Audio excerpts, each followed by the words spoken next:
75 લાખથી 1 કરોડમાં નીટમાં 650થી વધુ માર્ક્સ આપી દેવાનું ષડયંત્ર સામે આવ્યું છે।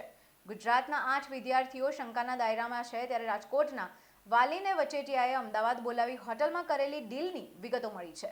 કર્ણાટક, મધ્યપ્રદેશ સહિતના રાજ્યો સુધી નેટવર્ક ફેલાયેલું છે, ત્યારે કાલે લેવાનારી નીટની પરીક્ષામાં કુલ 85 વિદ્યાર્થીને 650+ માર્ક્સ લાવી આપવાની ગેરંટી અપાઈ છે।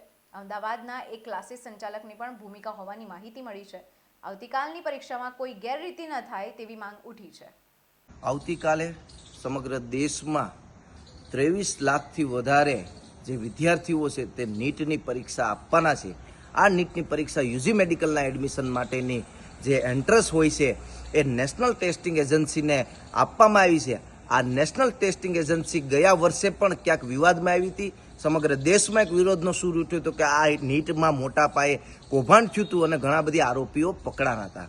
આજના સમાચાર પત્રોના માધ્યમથી અમને જાણવા મળ્યું છે કે રાજકોટના ઘણા વિદ્યાર્થીઓ દ્વારા આ વચેટિયાઓ જે કૌભાંડીઓ છે એ કૌભાંડીઓ દ્વારા 75થી 1 કરોડની માંગણી કરી હતી કે ભાઈ તમે એટલા પૈસા આપો તો તમારા છોકરાઓને અમે 650 ઉપર માર્ક અપાવશું અને આ અમારું આખું સ્કેન્ડલ છે। આ કોકવે સ્ટિંગ કર્યું હતું અને આજના સમાચાર પત્રોમાં આપણે જાણવા મળે છે।